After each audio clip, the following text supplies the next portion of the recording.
Russia is trying to increase the number of their troops in Ukraine for new large-scale offensive. Armed forces of Ukraine also preparing for big counter-offensive. The European leaders continue to visit Ukraine and record the Russian war crime against Ukrainians. And actually, I still can hear the air raid sirens while we're recording this video. The Russian rocket missiles try to hit our critical infrastructure. Well, you are at Yakovlev's channel, and it's the news for last week. There are signs that the situation at the front will escalate in February. And we again talking about that Russians like to get attached to dates and events. In February, it will be the year since the beginning of this senseless war. And of course, Russians need to report about at least some victory. But actually, I wonder, how are they supposed to do that if they can fight only against peaceful civilians? Anyway, Russia plans to capture Donetsk region and then move on to the Zaporizhia region. Currently, terrorists is increasing the number of their troops in Ukraine. Mobilized from the training grounds of Russia and Belarus have been transferred to the combat zone. If previously we talk about 250 formations, now it's about 280. And Russia actually will go all in soon. And the next 2-3 months will be really difficult and decisive for us. The main goal for Russians still remains total capture of entire territory of Ukraine and destruction of Ukraine's statehood. Experts believe that in order to implement this plan, Russia is going to increase their number of their armed forces to 1.5 million or even to 2 million troops. At the same time, Belarus is creating a new private army like Russians' Wagner Group. And also new echelon with Russian military equipment and vehicles currently was transferred to Belarus. And Russia continued to equip the Zabrivka airfield near Gomel for combat missions. Our defenders record the preparation of Russian army for new big massive missiles attack. And usually they need about 10 to 14 days to prepare. Now the occupiers are preparing an air base in temporarily occupied Berdyansk at the south of Ukraine and already placed there about 70 helicopters. Also, Russians use drones to find out our positions and situation on our territory and have sent ships to refit. Now 3 Russian submarines carrying caliber missiles left the Novorossiysk port. Actually, we're waiting for the big massive mixed shelling with both air and sea-based cruise missiles and Iranian kamikaze drone Shahed. Currently, the most difficult situation remains in Donetsk region, especially Bakhmut and Soledar cities. They are now the most important directions.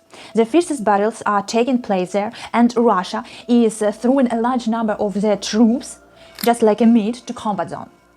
But our defenders keep the situation under their control. Unfortunately, there are about 560 civilians remains in Soledar, including children. And due to active hostilities, it's impossible to evacuate them. Accordingly, in order to defeat Russian evil, we need help and support of our partners.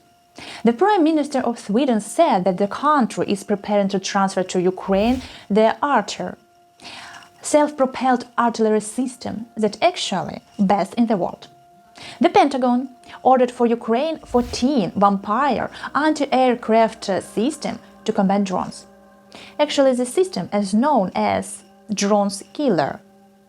Pakistan will deliver 159 containers with artillery and other ammunition for Ukraine via Poland.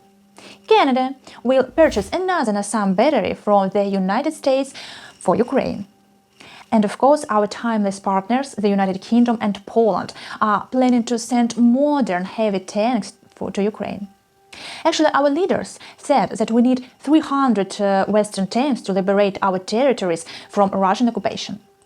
Well, as a part of international coalition, Poland will hand over the first company of Leopard tanks and London up to 50 tanks in order to really influence the situation in Ukraine. Several important visits took place this week. German Foreign Minister Annalena Baerbock arrived in Kharkiv with an unannounced visit. At photo you can see she is walking past a destroyed building, accompanied by the mayor of the Kharkiv and the head of the Ministry of Foreign Affairs, Kuleba. During the visit, Baerbock announced new arms deliveries and other support for Ukraine. Of course, the Russians on their federal channel called to kill the Baerbock while she was in Kharkiv. Я вот не понимаю, там это, то ли Анна, то ли Лена, это Бербок, ходит там по Харькову. Мы что, не знаем, где она ходит? У нас что, нет высокоточного оружия? Она что там делает? German didn't like it. Also, the mayors of Warsaw, Prague, Bratislava and Budapest visited Kiev. Of course, it wasn't a simple visit, if you know what I mean. This week, Zelensky arrived to Lviv region and honored the memory of fallen soldiers on the Marshall Field. Then the presidents of Ukraine, Lithuania and Poland met in Lviv and signed a joint declaration.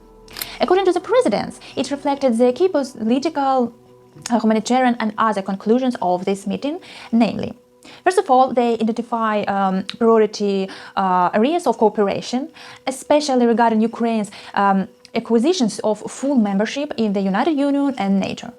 Then Lithuania and Poland will continue to provide powerful military, technical, humanitarian, defense and other support for Ukraine.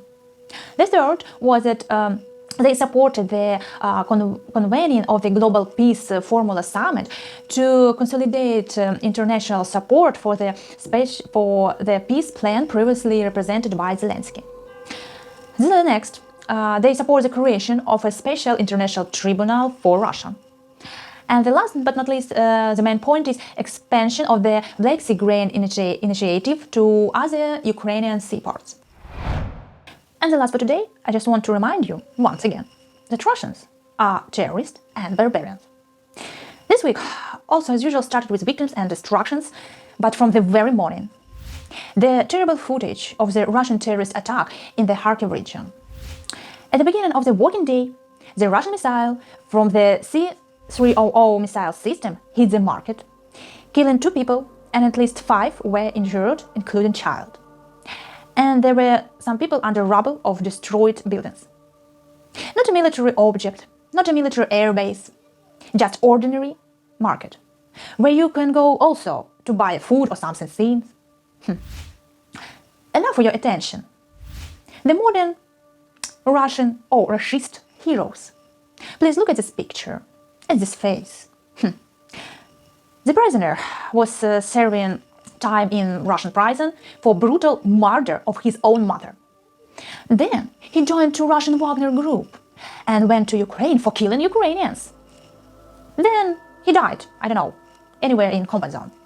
And then he was buried with an honors on Russia as a hero. It's not the one. You have another, and there's many such of these Wagners. Or just look at this picture. There, another story. The prisoner, pedophile, yeah, someone who likes little children. Also joined to Wagner group, went to kill Ukrainians, and died somewhere in the combat zone. And now, his grave on Russia protected by children. Graves of pedophile protects by Russian children. Are you insane, people? I really can't understand what's happening on Russia. If you really want to continue have some business with Russians, is something wrong with you? Well, glory to Ukraine, to our defenders and partners. Subscribe to Yakovlev Twins channel for more news and more interesting video about war in Ukraine. While we create this news, there was massive Russian rocket attack all over Ukraine. Unfortunately, there is a terrible destruction hit in residential building in Dnipro city. There's victims. And this is a kind reminder to everyone that Russians are terrorists.